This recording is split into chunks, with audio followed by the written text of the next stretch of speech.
Hey,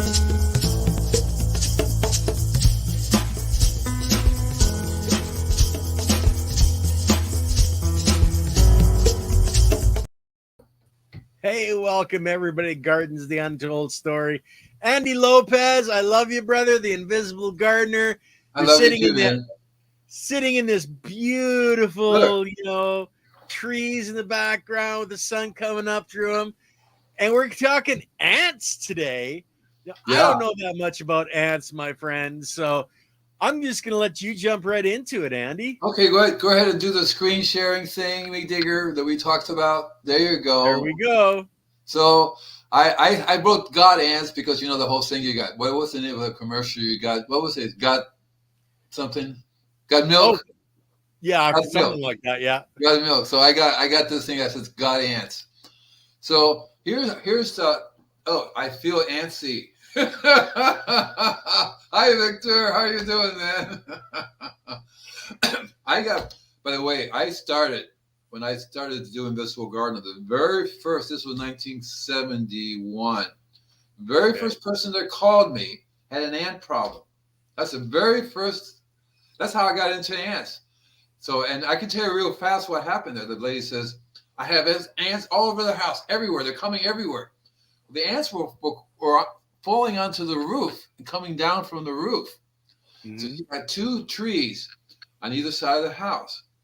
One tree was next to a bib, which was leaking all the time, and the other tree was not. One tree was healthy and one tree was not. Which do you think was healthy? Now you said beside a bib or something? Yeah, a bib is where you hook up water to a hose. Okay, a hose bib. Hose bib, okay, right. Yeah. So, and the hose bib was leaking, that would have been. There's two trees, one on either side of the house. Right. One tree was next to the bib, which was leaking all the time, and one tree was not. Guess which tree was healthy? The one that wasn't. Exactly right. So I said, lady, your ants are falling from your roof. They're coming down to the house. You can't find them. Anticipation is killing me. Oh, hey, Marty. I've seen them marching from their nest across the driveway into our lawn. I think they were gone now. I think you look and see. I think they're gone. And I since it was my first one, I thought to myself, why is this tree suffering from ants? Because that's what happens. When a tree gets stressed out, ants go there. When you ever see ants climbing up the tree, something's going on. The ants are going, wow, time for food, right? And so the other one was not. And so I said to myself, hey, hi, John. I said to myself, what's the difference? Oh, this one's getting watered all the time. There was no biology anywhere around that tree. You would think that the root systems would go further out, but the tree was, I told the lady that the tree has, her socks was wet all the time, and it's not a good idea. And so that's how I got started in ants. That was my first job. And I basically told her, okay, first of all, you got to fix the bib. You got to stop that from leaking like that. Secondly, since you don't use any chemicals or anything, your property it looks like it's in good shape, except for where it was constantly leaking all the time. So that was my little lecture that I gave to her. And I said the best way, and even then I told her this, I wasn't really I hadn't been keyed into the biology of the soil, what was going on, but I knew something was going on in the soil that was due to the water. So so what I did was I brought some compost, and I inadvertently I've always been using compost, right? I've always been using compost. I was already, good day all. I was already in that level of knowing that some reason you got to use compost. I didn't even relate to it, to the biology of the compost. I just said I need to use compost around the tree, and within a few months of the water stopping to leak, the ants stopped climbing up the tree because the tree wasn't really super sick. The tree was just tired of getting wet all the time, and the root system was not working because it was really like very muddy under there.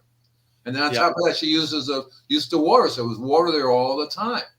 Anyway, here are the 10 tips for natural ant control. Okay, here's tip 1. Okay, and if you have any questions, feel free to stick them in the chat. Yeah, put it in the chat, but I can't see it because I have this slide over it. But I know that Ken here will pop it up. But so what I learned throughout, hey, God, Wana Natural Pharma. Wow, that is so cool, man. So I learned from experience that the soil biology controls all insects. With all the insects start in the soil. Mm-hmm. See, they don't start up in the tree they start in the soil. They're born in there.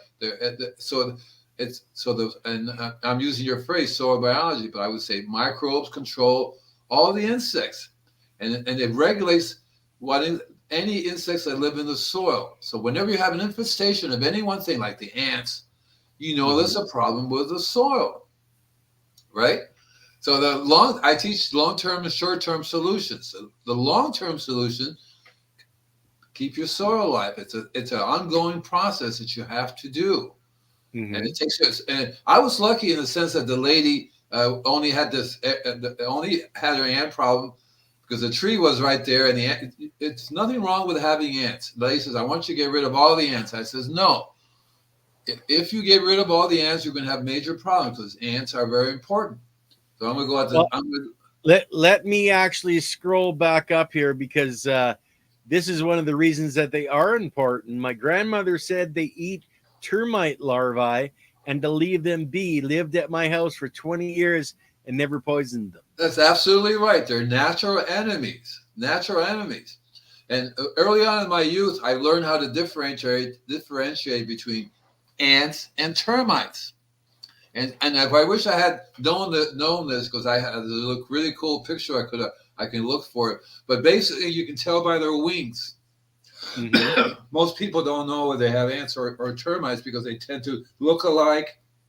They swarm. There's whole bunches of them, Yeah. But if you were to look at the structure of the wings, and you know how the ant wings are, they have the wing shape and they have a vein up the middle, right?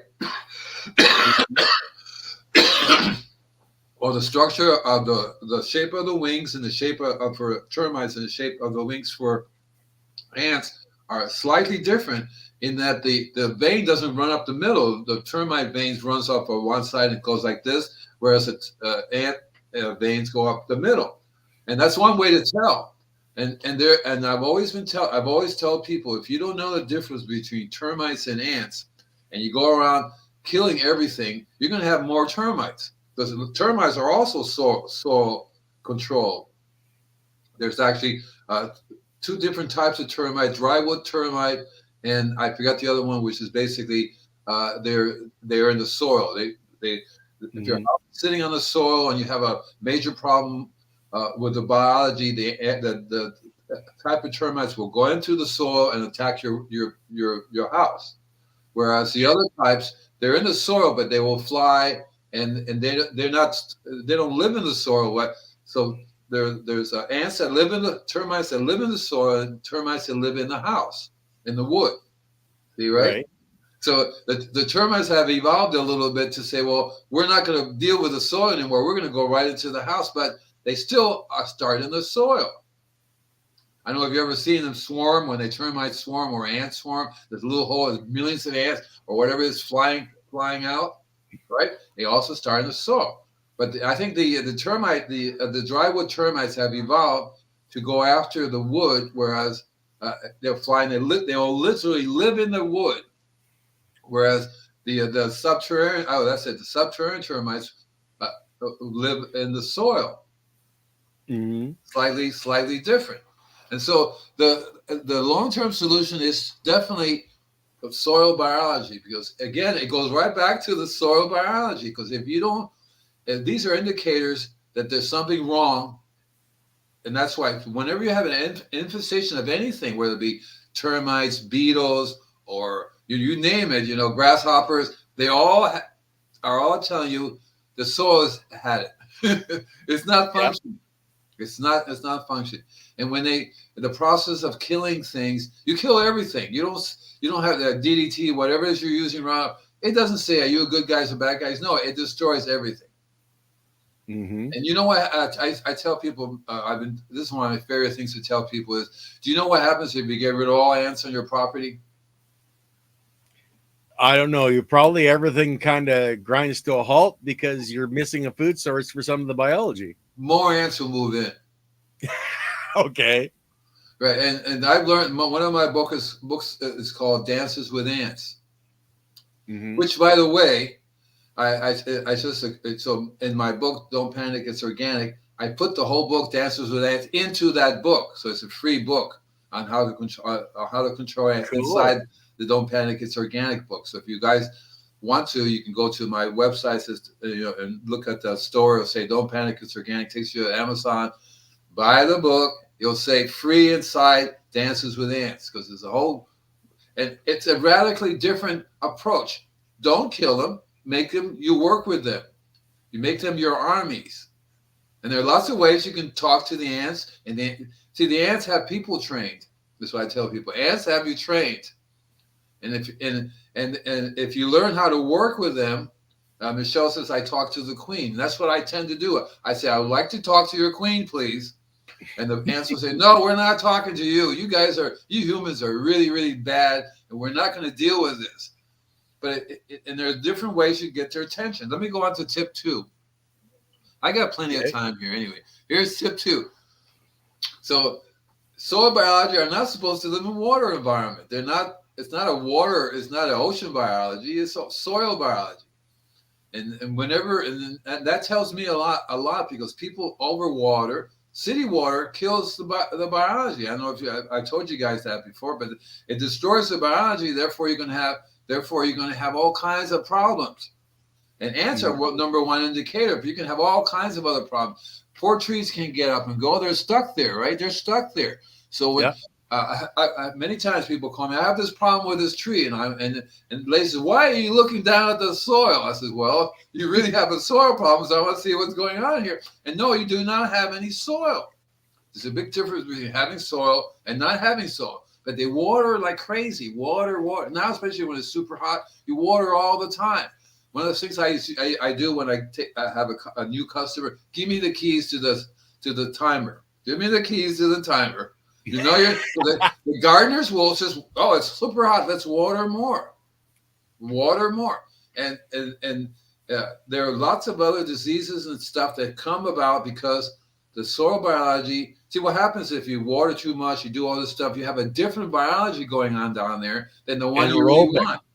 Yeah, you don't want the aerobic biology that can survive in that water. Right. You want more fungally dominant biology that needs oxygen in the soil. With too much water, you don't have that. And I knew that from internally. I knew this is different. This is not cool. And that's why the trees, because they can't do anything about it, are not getting the nutrition they need, and therefore they're going to have the bug and the disease. Right. So I wrote down microbes in all forms of soil biology only require moisture and do not survive underwater. Duh. I mean, I saw a microbe once with a face mask and a little tank, but that was a different story, right? Yeah. And of course, one of the ways to deal with the ants is to get yourself a whole property water filter. And they're not really super expensive. They're very, very inexpensive to get. And when I do my, I'll give you the let's see. What you can do is when we get off, I'll give you under your description. You can put the name of the company down. Sure. Because they're most of the time you have to spend $10,000 for a whole property water filtration system, which is just BS. This company is $1,900, maybe $2,000 somewhere on there. It depends on the type of filter you get. Mm-hmm. And actually, you can do the whole property. So I have a new customer. He says, I already have a water filter for the house, but can I use it for the garden? He's the old, and this company says, wait a minute, you're buying a water filter for the garden and you're not putting it in your house? I've never heard of anybody buying a water filter for the garden. Mm-hmm. And this is a water filtration company, and they're like, what the heck? What are you doing? What is it water filter for who's going to drink the water? And they were joking and everything. And I was trying to explain to them, you can't get it past them. And I'm trying to become an affiliate at the moment, but I'm not going to worry about it. My goal is to help you guys. So, and the city water does major damage. If you have an ant infestation, or like, if you guys are growing pot, I hope you filter out the water, because the city water will kill the biology. Yeah, containers or whether in the ground. And pot is a weed, so it can handle more of a has more understanding of it can grow on almost anything. I think you can overwater the soil and the biology still work to some degree, but it does. It doesn't. I know a lot of pot growers who say we have white flies, we got this, we got that. That's the problem, and they're not connecting it. They're not thinking, gee, this maybe I should get a filtration system. So that's one of the tips. That's probably one of the most important tips there in terms of, you want to solve your problem. Let me do, and you see the little sprinkler I put on there, right? Yeah. Now you're sweeping. Did you say something? No, that's my puppy dogs. They're talking. That's your puppy dog. I have a cat coming. That's why. So I like telling people the ants are Mother Nature's janitors. It's their job to clean up and recycle. So it's not like you have evil ants or bad ants. They're doing their job. And all insects are that. All insects, that's what they do. That's their job, is to clean up the sick and recycle everything. And so it's important to, I can say, control your watering. Ideally, you want to water just enough to have enough fluid flow through there so the plants get the nutrition. They need water, but not so much so they drown in it. You actually want it to be alive. You actually don't water if it's still wet. A lot of times in container plants, people are watering all the time, and sure enough, they can have they're sitting in water. Literally, plants are sitting in water, and they have all kinds of problems. And you would think logically, you don't need to know anything. Gee, maybe if I'm watering too much, the plant's responding to that. See, because their root systems start to die. But before that, they get attacked by ants. Move into that container and attack the plant. I had one lady, she watered. She said, every time I water, ants come moving out. I said, well, you have a problem. Yeah, you need to repot your soil, repot the container, and this time pay attention to the health of the soil. Because people don't realize that in a container you have to control the soil even more. Oh yeah, yeah. Even more, because the root systems are not going anywhere. They're getting the city water all the time. I don't know if have you ever repotted a container and a plant in a container? Well, yeah, just a couple here and there when I was growing cannabis. Yeah. Have you seen the insides of the container, how they look like when you take the plant out? Okay, like yeah. And that's the sauce of the soil, the salt. Yeah. And on top of that, the root systems are normally meant to be going out further than our containers, so like root bound and wrapped around. So it goes right back down to you're making it really 10 times worse by not paying attention. You should repot your container on a regular basis, maybe once a year, put new organic potting soil in there. I tell people, I was just yesterday talking to a lady who says, well, what's wrong with my plant? I said, well, first of all, you're overwatering. I asked her, so when you water, does it run straight out from the bottom? She says, yes. Well, there's no soil there. And so that's very important. But in the ground, people don't understand that a lot of times, like here in California, it sits in water. It's like a container in water. Water is not draining out. Mm-hmm. So I used to post hole digger. I go down, and you can see water there. I go, see the water? Because clay soil gets hard, it just sits in water, and then the plants are sitting in water. Your trees are sitting in water. Yeah. You see, and that's you don't have the right kind of biology. And then when they start talking German, hi, what's going on? It was like, what the heck? Right? Sig Heil. Yeah, is that German? I think so, yeah. So let's go out. This is tip number 3 is control your watering. Right? Yep. Okay, so for tip 4, there's things you can do in the house, because there, as I said before, there's really 2 ways you can communicate with the ants. Unless you're like a Buddhist monk, you sit down and you start meditating with them and you talk to their spirits and you communicate, my brothers and sisters, how are you doing? Could you please stay out of our monastery? Otherwise, it's free. Rome will feed you. But there's 2 ways you communicate with ants. One is you feed them, or 2, you get their attention by killing their soldiers. Right. So either way, the information gets back to the colony. Your Majesty, somebody's feeding us, or somebody's killing us. Right? They got the attention, and so the feeding process is actually what I started to do. I said, okay, so they're after food. right? So I tell people, keep your house clean.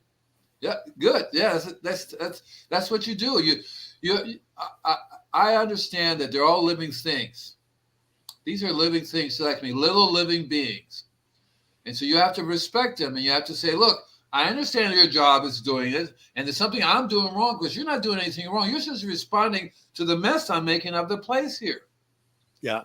So if the soil was happy and alive and everything's functioning, the ants will be there, but they won't bother you at all. They won't come in the house because they have plenty of food outside. And inside the house, in certain ways, you can tell them, stay out of the house.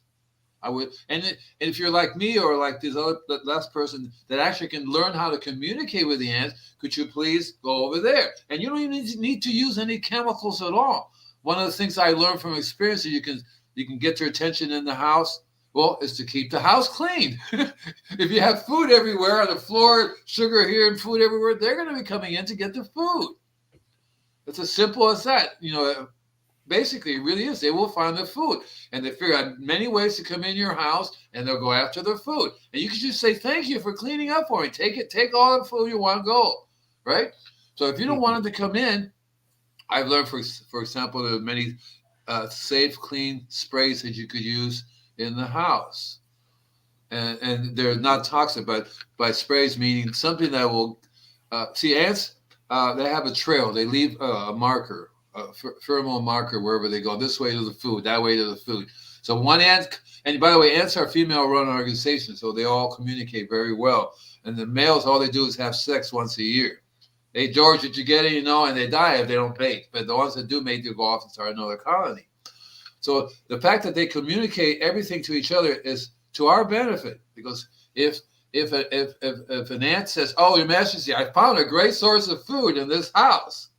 Let's go get it." All the ants will go over there and make big trails, and they'll go look for everything, and they'll go get it.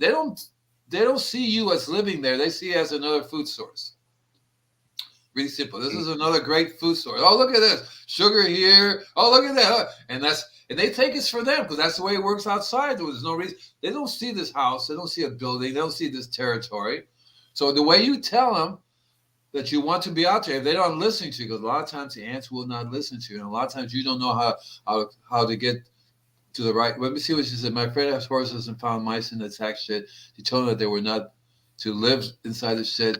There was another one that they could use. Crazy sound, they said, left, right. And that's exactly it. People need to understand that we're all one consciousness. We just have to learn to talk to the other part. And if you respect it, that's why I call it Dances with Ants. I didn't want to title the book How to Kill All Ants, because that is not the point. So Dances with Ants, when I saw Dances with Wolves, I said, shit, Dances with Ants. That is a cool statement, because that's what you're doing. You do something and they do something back. And communication is in many, many different ways. What I tell people, clean up the inside of the house, see how the ants are coming in, plug that up. So if there's a little hole, plug the hole up. If they're coming in through whatever systems are using to come in, stop that, clean it, and on the outside you can start to feed them. I call it a little interface.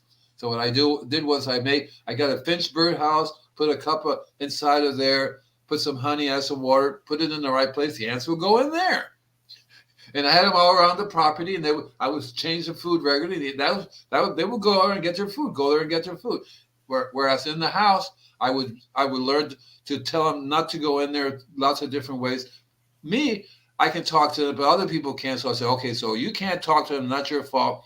You have to change your consciousness. Here's something that you can directly communicate with them. So you can learn. There are lots of really cool natural sprays that you can use. Let me see if I did this the next one here. So I started with Dr. Bronner's soaps. Have you ever heard of Dr. Bronner's soaps? Yep. Right. There's a natural Castile soap, almond, peppermint, lavender. They're really cool. You can use it to bathe with. I used the lavender to brush my teeth with once. It was not such a good idea.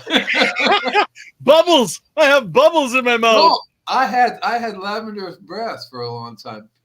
My girlfriend would go, I would kiss you, but you smell like lavender. I'm not going to touch that.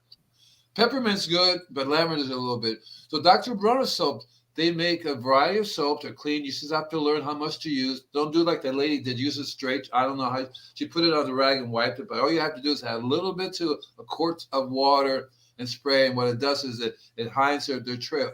It cancels their trails. I wonder if that would work for mice too. Yeah, right. It works for any creature that uses a scent to smell. They'll it gets confusing. It works really well. Dr. Brown soap works really great on keeping deer from eating your roses or and your garden. So I don't use it on my vegetables. I basically spray around the garden, so they have to go through the garden to get to. Same thing with rabbits. Mm-hmm. Yeah, I would spray around the garden, and they have to go through that lavender smell or the peppermint smell, the eucalyptus smell. And you can make your own herbal sprays. I've learned how to, we have you have lavender plants. You can make a tea out of lavender and spray it. You can spray, that lettuce is toxic to a lot of insects. You can boil some lettuce in water and spray it. And there are lots of the citronella, lots of herbs. Oregano. You can make a spray out of any of those things and spray in the house and spray around the outside of the house, because normally you spray in the house, you drive the ants out. Well, first you figure out how they're coming in, and if you can't talk to them, they keep them. We're not listening to you, so fine, I'll get your attention. You find out how they're coming in, then you spray inside the house to drive them out, then you plug up the entrance, then you spray around the outside of the house. And one of the things I like about that you really need to do is you need to change the smell, because they say, oh, we're used to lavender. That's lavender. We're not gonna. So I'll use a peppermint. That's one thing I like about Dr. Bronner's, because they have a variety of different sources. Vinegar is really very good. Just a little bit of vinegar and water, spray it. Ants won't like that either. And so you have to learn how to make your own. You could literally make your own if you have a garden. Garlic. Yeah. Garlic is great. Garlic is one of my favorite tools that I use. I have a question for you, Andy. How often would you think you would change the odor or the scent that you're using? Like how long do you figure it lasts? A week, 10 days? Every week. Every week. Okay. And another way to tell is that if you spray it and the ants go, and they keep on going, well, I guess I better change. Yeah. Right? Yeah. Right. Smart, right on through. Yeah. Right. And you get to learn how to find different things that you can use. What I do a lot of times, I walk through a health food store and I go, oh, look at this. They have all kinds of really interesting things that you can use to spray. Like garlic is one of my favorite ones to use. And I didn't put it on here because mint. It works on all these creatures because their sense of smell is very different than ours. And if you can smell it, they can smell it 10,000 times stronger. And they will go, I don't know what this is, so I'm not going to fool around with it. I am not going to, right? And so one of the things, there's two things, and I probably should have put it on here because there's so many different things. And this will even be included in the tips. But garlic, it's really, really one of the most powerful tools you can use. But most people won't be spraying garlic inside their house, right? Yeah. That'll be a little bit. That's a little bit. So this is for outside. And the garlic will control ants, spiders, all kinds of creatures, including deer, rabbits, all kinds of things like that. You just have to learn how. You can make your own, or you can buy it. One's called Garlic Barrier. It has 1,000 bulbs of garlic in a gallon. You go, oh boy, it's real strong. Don't dump that on the bus on the way home. No. So one of the things when I started talking about garlic, and then I started. I mentioned that I also have a book called How to Control Mosquitoes. Yeah. And this is a separate subject. I don't think I have it here for mosquito control. No, but this is really, really cool on how to control mosquitoes. And basically, you take a garlic clove, cut it in half, put one in each of your shoes, and walk around with it. Mm-hmm. Your friends will come up and go, "Man, you smell garlicky." When I was in high school, my favorite thing to do was to make garlic sandwiches. I would get open garlic, about 4 or 5, 6 cloves of garlic, crush it and eat it. And I would go up to people, hi, and they would go, okay. You're crueler than usual, Andy, okay? Right. And the ladies would go up to me, yep, it's garlic, And then the Italians would come running. And then my mother told me, she says, if you don't want bugs to bite you, take a clove, cut it in half, and put it in your shoes. I go, okay. And I would do that all the time. And so mosquitoes, the way mosquitoes find you is they smell you, they sense, they smell you, right? By the way, if you're a meat eater, they'll smell you more than if you're a vegetarian, because they smell the carbon, whatever it is that you give off when you eat meat. But if you put that a clove cut in half, put in your shoes, you can walk through. So when we used to go camping, you used to get bit by all kinds of stuff. They won't touch you. As a matter of fact, mountain lion will go up and go, okay, yeah, right, go away. A snake won't bite you. All kinds of garlic is important tool to use, but you don't use it in the house. The other one that's a really, really super important. These are two things that if you learn how to use these, you don't need to worry about anything else, at least outside. Inside, you don't want to be smelling like garlic. Literally, you don't want to do that. Trust me, I tried it once, and it never. Oh, there's your face went away. Oh God, I can't talk to myself. What? It's all right. I was just reaching, so I would have been, going into the camera and freaking people out. So the other tool that you can use is coffee. Now, coffee. Okay. Right. So is that before or after I drink it? Well, see, that here's the thing. See, I used to teach people. I used to tell people, okay, so you can use make a second batch of coffee for the plants. Make a batch of coffee for you, and then run it through the system. Make another batch, and you can spray your plants with that. You can coffee cream and sugar is an excellent food for plants. By the way, coffee cream and sugar is excellent to give to the plants. Organic coffee, of course. But then early on, I discovered cold brew coffee. Yeah. And I learned. I'm in the process of. I'm buying some big jars that you use to make sprouts with, and I'm soaking coffee beans in there, and then making my own cold brew coffee because they are very expensive now to buy. It's 1 cup makes 40. One little container, I think, is like 8 ounces, makes 40 cups of coffee, and the cold brew coffee will, and this is and just like the same thing with the garlic, it does kill. Okay, so if you spray it on ants, you spray it on whatever bugs, it will kill them. But at the same time, it's also very good for snail control.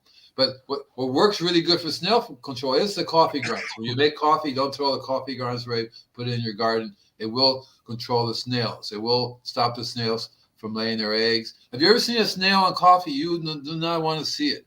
It's not a nice. You have this little snail moving along. It's a lovely day. Oh yeah, it's a beautiful day. It run and count his coffee. It was like. Actually, speaking of putting stuff down, somebody in the chat was mentioning earlier that wood ash, that the ants will go around a pile of wood ash. They won't go over top of it. Right. I know about that, but the problem with putting wood ash in the soil is that it really damages the soil in the long run. So you don't really want to be putting that down on a regular basis. That's the only thing I would say about wood ash. Anything, because food grade or garden grade diatomaceous earth works really, really good too, because it's a powder, and they get it on them. But if the wind comes along and it gets in your eyes, not good. So I've learned to use things that in a liquid form, because then you can apply it directly, and the wind doesn't kill it. You have more control of using it.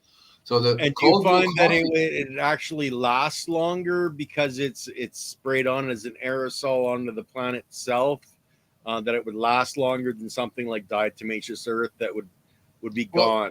Diatomaceous earth, it's okay. I actually learned how to use it in a different way. What I do is I would take a cup of diatomaceous earth and put it into 3 gallons of water and make a tea out of it. And then once you spray it, it dries and leaves a thin coating of the diatomaceous earth on. So I learned how to spray plants underneath and on top of it with that. And also I would get some diatomaceous earth, a little bit of water, stir it, make a paste, and make a paint out of it and paint it around. Orange oil, it's another one because orange L-lanolin is toxic to many insects. And you can make your own. We get some citrus and make some citrus juice out of it. It's not so concentrated. But they have a product called Orange TKO. Yeah. And it's made from oranges. It's actually from Canada. It's in Canada. I know. We buy it on a regular basis.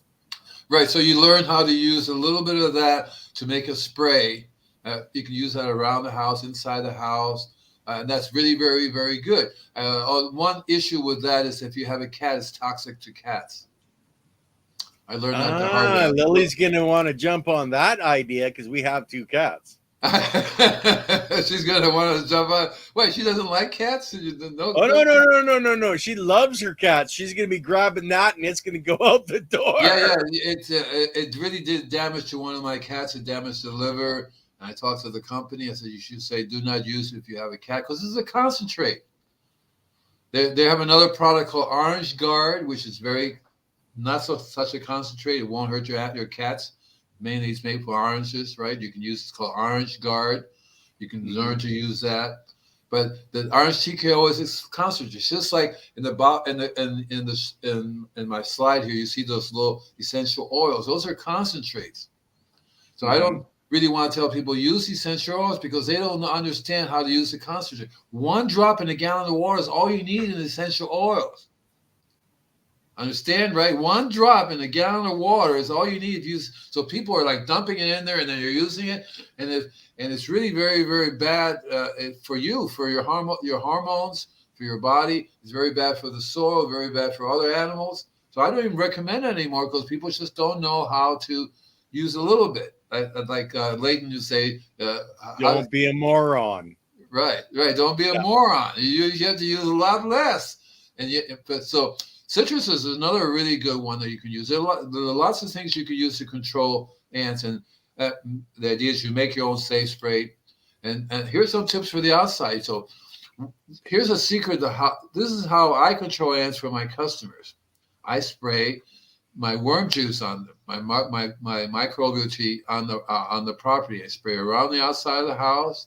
I spray the whole property. It's one of the things I do. I spray the whole property anyway. But I've learned that it does control the ant population. It will control a variety of other creatures that normally should be controlled in the soil. Because remember, you have long-term solutions and short-term solutions. Long-term solution is, work on the soil. It's going to take you a while to get that back in shape. You can't do something and the next day the soil is back to health. It doesn't work that way. In many places I tell people, so let's say you've been here 30 years doing all this stuff to the soil. You want me to do what to your soil in 30 days? You're lucky if in a year the soil starts to respond, because not only do the people themselves, they have to change their habits. This one lady says, first thing I asked is, do you have a pest control company? She says, yes. I mean, it's here every week, every month. And I said, okay. And then she said, oh, by the way, my daughter has cancer. My dog has cancer. I have a little bit of cancer, and I love butterflies. And I'm thinking to myself, you got to be crazy, lady. The stuff that they're using, I can say, because I don't care if they sue me, it's called Timbor. Timbor is supposed to be made for termite control, subterranean termite. They're only supposed to inject it into the soil to kill the termite, which kills everything else too. So what they do now is they say, well, because it kills everything, we're going to go and spray it around your property, around your house. It'll keep the ants away. But unfortunately, you're getting it. The dog's getting it. The birds are getting it. The bees are getting it. The butterflies are getting it. I mean, when I found she was doing that, I said, I quit. I'm not going to come here anymore. I wouldn't use cayenne pepper because it doesn't. You do more damage than good. It does work, but if the wind's coming blow, you're going to get on your eyes. I used to use cayenne pepper to control gophers, put it in their gopher tunnel. And one day a gopher came out with cayenne pepper all over his face. I said, no, I'm not in the torture business. And then you can buy liquid. You can get cayenne pepper and make a liquid out of it. But when it dries, you're still going to have the same problem. So you have to be real careful with that. That's one reason why I don't recommend it, because I know people will tend to overuse it. Next thing you know, they got cayenne pepper in their eyes, just like with diatomaceous earth. Don't really want to use it unless you know how to use it, because it could definitely be, if you get that in your eyes, you're done. Literally, you're done. But so the easiest, simplest way is to start, learn how, if you have compost, make compost tea. Now, we need to, I don't know if I have set schedule here on the proper way to make compost, but if you make it properly, no problem, John. What is that? What is that, your mask out there? Let me see that. Is that your mask? What is that? I know what that is. You put quarter for music. It's a jukebox, right? I think so. Is that what it is? Is a jukebox? Why you got a jukebox there, John? Tell me what's going on with you in the jukebox, man. He's a musician. He loves music. Oh, you're What a can you musician. Cool, cool. say? Dude. I hope you listen to some of my music, man. I'm going nuts with music these days. So listen. So for outside, as I said before, the biology said so. It means you have to be spraying the biology on the old. Oh, Grateful Dead, steal your face. Oh, cool. I have one of my customers is a drummer for Grateful Dead. Really, really cool. Cool people. And I have been listening to Grateful Dead all the time now, driving in the truck. It's really, really, and have so many songs. You don't never hear all of them, and a lot of them are really, really cool. I'm enjoying it. So I pull up and they hear me and they turn over and go, "Oh, what is that? Like, Grateful Dead."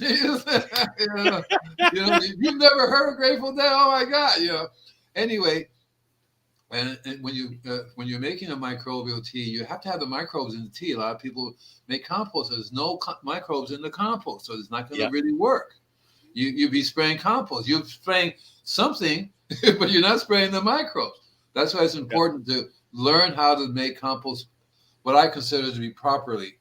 That means you have to learn how to use animal manures. That's the whole key to making compost.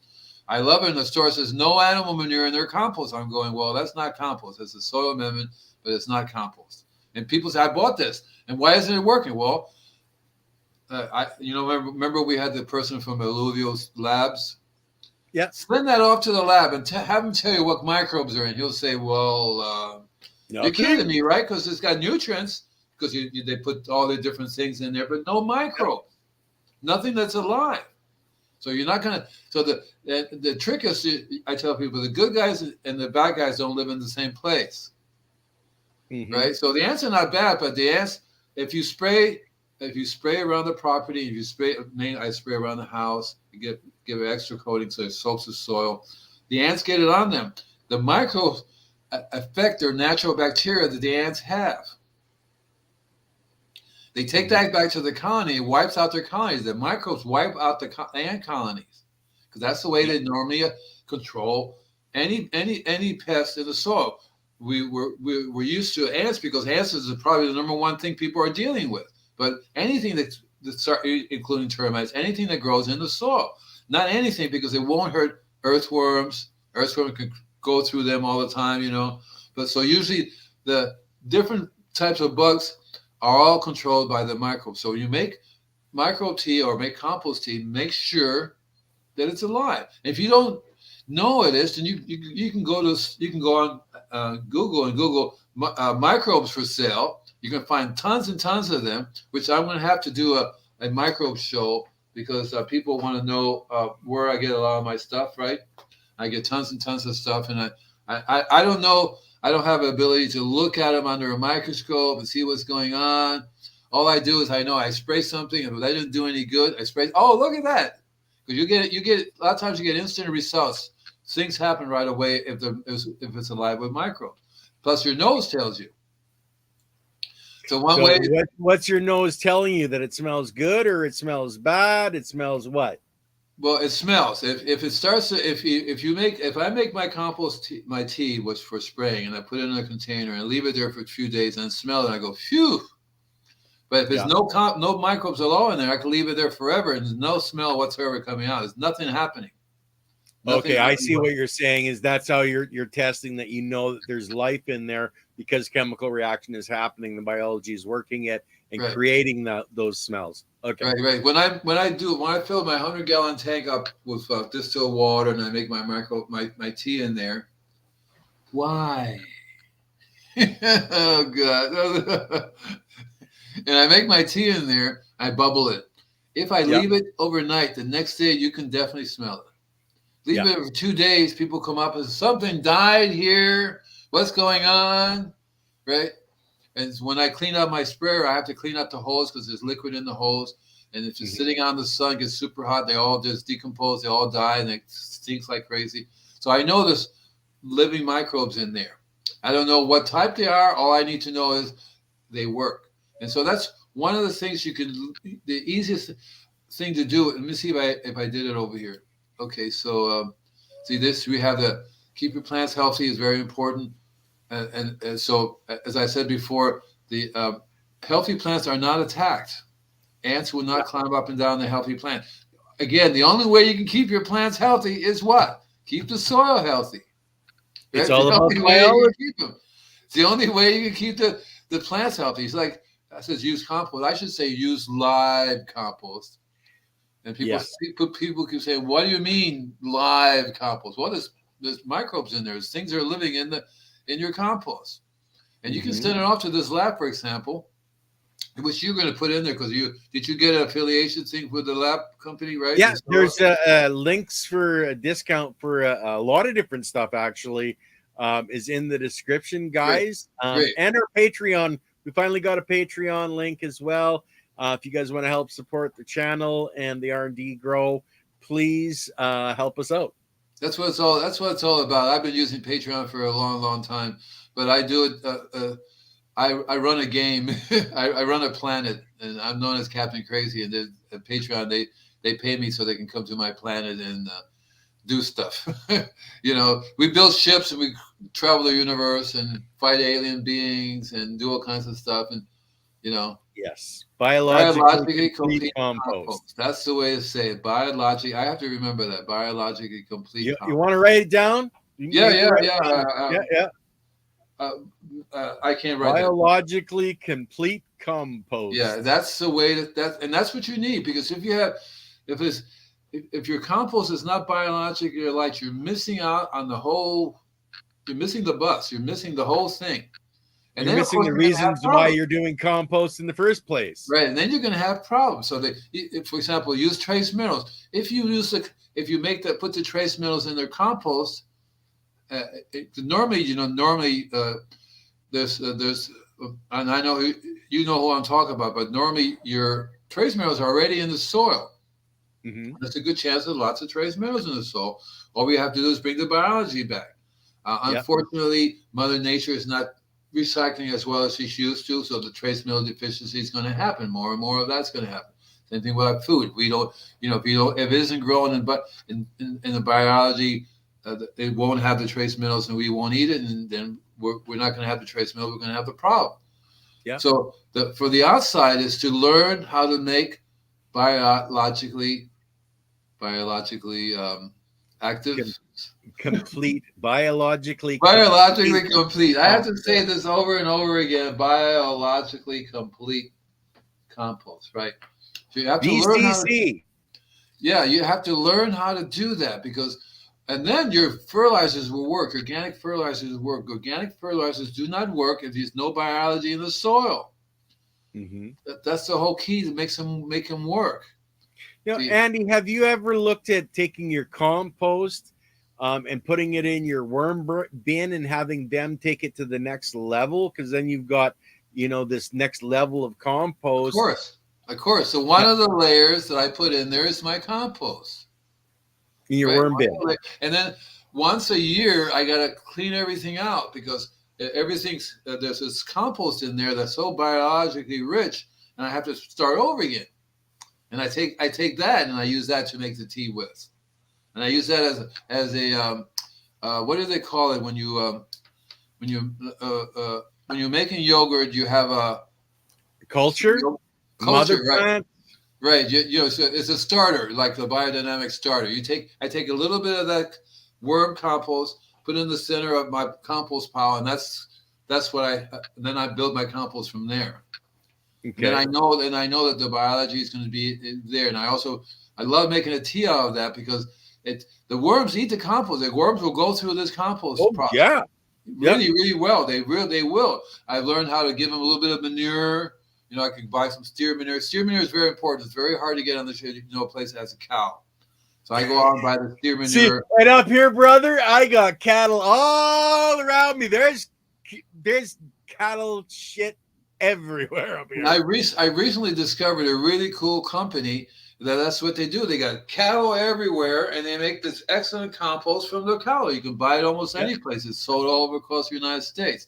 I'm going to have to figure out a way to do an affiliation thing with them, because my problem is my gardeners, people's properties, they don't make compost. The gardeners don't make. They go to the store and buy crap, and they put it on their property, and they say, and then I'm telling them, well, this isn't any good. Yes, it is. It says compost right there, and you look at it, and what it is just shredded stuff. It's just shredded things. They shred everything, and that's their compost. And I'm going, well, at least I can inoculate them. So what I do is I spray my microbes on them. Well, there are a bunch of different companies, and what I'm going to have to do is to I don't know them. I just found there's one particular one by heart which sells a compost. It's really, really good because they do it, and I have to look them up again and write it down. But what you guys can do is you can always go up to the website and use the inquiry form and say, hey, I saw your show. Give me the name of that company. And you should be doing that anyway. You should be getting the newsletter, because the newsletter will go over it. And I'm glad that you mentioned that, because I will I want to provide you sources where you can buy some really good stuff. I have a really good place to get rock dust, for example. We should do a show on rock dust, which I don't think we have a schedule. Thanks, Marty. Do we have one schedule here for coming up for rock dust? Let me see. I don't know. I'm looking. The next one's safe gopher control. We have tree care, pest-free tree diseases and tree pests. We will be talking about the refractometer. Be talking about from seed to plate. I even cover flea-free living, and so I'm putting down rock dust as another one, and then compost. And I will provide you sources for it, because I have 14 different places I buy rock dust from. Okay, so I can get. Well, I know that for worms, I know Wormies is really good. They're up in by Lake Michigan. I don't even think they ship in the winter though, because they don't want it's really alive. They don't want it to freeze. I have a really good source for worms, and I get the African red wigglers. Okay, red wigglers are African night crawlers. I think they're African night crawlers, right? And the other one's European red wigglers, right? There are two different varieties. Yeah, I like the African night crawlers because they're very, very hardy. They're very big, and they produce a massive amounts of the leachate. Yeah, which is what you want. And then and you all know that I mentioned C90 before, SCA 90, and you can get to their site by SCA90.com. That's 90 trace minerals that you can use. So let me see what I have a little bit more to go here. Let me see what this one is next. Well, here's the outside. So you start your own worm farm. I'm going to go over again, I'm going to do, and then so we have like a list of 10 shows that we're doing. Yeah. After that, we're going to do worm farms, rock dust, compost, and we're going to talk. So anything that we want to cover, now's a good time. Then I'll put it in as part of the show. But once you start your own worm farm, it's probably the best thing you could do, whether you're growing pot or a lawn or fruit trees, whatever. You learn how to feed the worms, and the worms will provide you with the most amazing microbes you've ever gotten. I know that Layton has his own source of microbes. He's very cool. I think he uses a fish brew.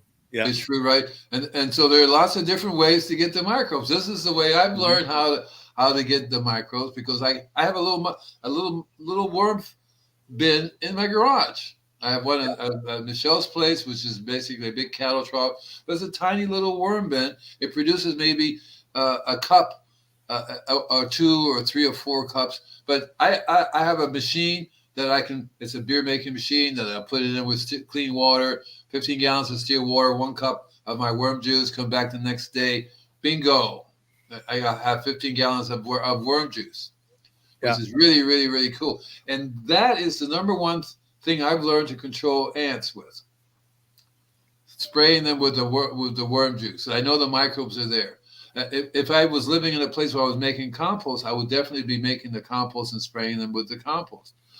One of the things that I think is really curious, a lady called me and says, I want to visit it. She says, I have a compost pile, but I can't do anything because it's full of ants. I said, lady, you don't have a compost pile. So, if the ants are moving into your compost pile, what does that tell you, Ken? then your compost pile is dead and you're really in trouble. But we do have a couple of questions. Okay, go for it. Do you know anything about how to get rid of mice indoor greenhouse everywhere? Would the garlic Well, work for that? well, you don't want to be using garlic indoors. Um, I've learned. Well, I hate to tell you this, but a cat will do wonders. One cat will get rid of the mice like crazy. Okay, that's what I've always have a cat that will bring me a head of a mouse. You want this? I don't know. Thank you. I already ate. But you, remember, I talked a little bit about smell. So they go by sense of smell. So you want to key into that. So there are lots of different things you can spray inside around that would literally drive them away. So if you have a barn, you learn to spray the cold brew coffee. Caffeine is very bad for these guys. Very, very bad. They can't handle it. Vanilla is toxic to them, so I get vanilla coffee. So what I do is there's two things I do. One is you get vanilla beans. You get the beans, the coffee beans, and you sprinkle them around the areas you're having a problem with. If they're under the wood or they're in the barn or around the outside of the house, you sprinkle the beans. The beans will last you for friggin' months, especially if they get wet on a regular basis, because they will produce this. If you smell it, they smell it too. Yeah.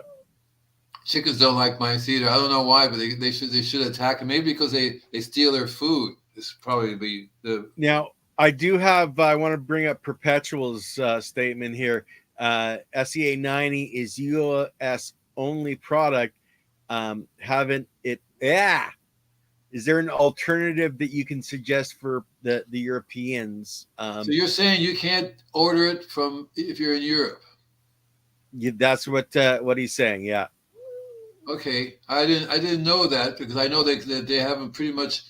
But if you go to C90.com, you can order it from and be in Europe. I would give that a try.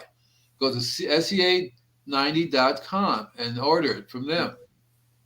Yeah, you might be able to, because isn't it made in Salt Lake City or something like that? Where does C90 come from? It's Canada.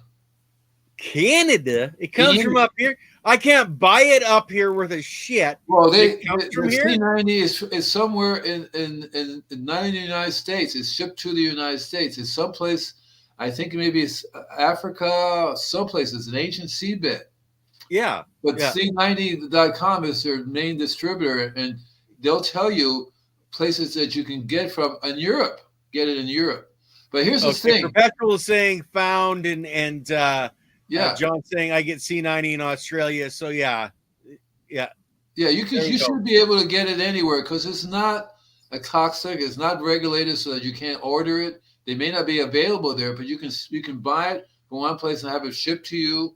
That should not be a problem. You want to start. I would go to C90.com, and you can even say I live here. Where's the closest place I can order from? Because that way save you on some shipping. But they have a map that shows you everywhere that the distributors are at. So that's what I would do. But remember, it's sea salt. The Sea of Cortez is what. There you go. Where's that at? Where's Sea of Cortez? Is that Mexico? I would think. Sea of Cortez. I don't know. Whoa, diggy ding. I don't know, but it's sea salt, so you can use any type of salt that's minerally rich. Yeah. They have a wide variety of salts from all over the place. You just have to see you don't want to buy anything that's made. You want salt that's mined salt, right?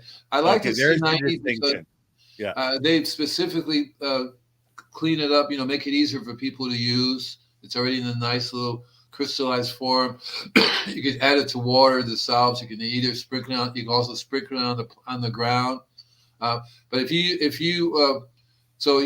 the cold brew coffee, spray that all over the place outside. Your mices are going to be gone. Yeah. Right. They cannot handle the getting caffeine in them. That's one tool. Garlic works really well outside too, as well. So don't use it in the house, but you'll find that will also control the mice for you. Again, the easiest is to have a female mouse, which will go out there and catch everything. if you can do that, that would be the best alternative to have a female mouse. Oh, we have another few minutes. Hang on. Okay, so learn about biological controls. There are lots of ways to control ants by sticking other biology onto them. Okay, and then you have to really learn why you're really having the ant problem in the first place, which basically is the soil, right? Once you get that together and you learn how to control the ants, you really want to control the ants. You'd never be completely free of ants. If you are, then that's something wrong. The trick is to dance with them, to learn how to get the ants to see that. No, ants mean soil is toxic for them and toxic for you. Remember, living soil is the most important. That's the key right there, living soil. And it's most important for the health of the soil, for the health of everybody. Okay, all life depends on. I just got carried away and did all this stuff. So we're done, guys. I hope you enjoyed the show. Please visit my website, and if you haven't gotten the newsletter yet, or visit my YouTube channel. You guys, know about YouTube because I watch it's the biology all the time. But on my channel, we also be good to support it too. Send me $1 million if you guys are wealthy. I'll take it in any way. Me too. I'll take it any way I can get it. And I'm really grateful to be here. And we're going to be covering more stuff. If anything you want me to cover, you should pass it on to Ken. Ken will pass it on to me. I already have 3 things I'm going to be covering. Rock dust. I'm going to be talking about worm farming and compost. We'll go over again how I would make compost to make it really, really super alive, because that's the key to everything, right? So, guys. Well, living soil is, the biology. Living us is the biology inside of us. Living plants is, it's all about the biology. So, guys, we're at the end. We have Tim Hannaran on with the ladies again tomorrow. You guys asked for him to come back. He's coming back tomorrow. And then the next R&D Grow, I'm thinking Friday or Saturday, but don't hold me to that. We'll see how things go. Almost done all my wiring and clean up now, so we're almost ready to be popping some seeds. So anyway, guys, love you all. And Andy, say bye. Bye. See you guys later.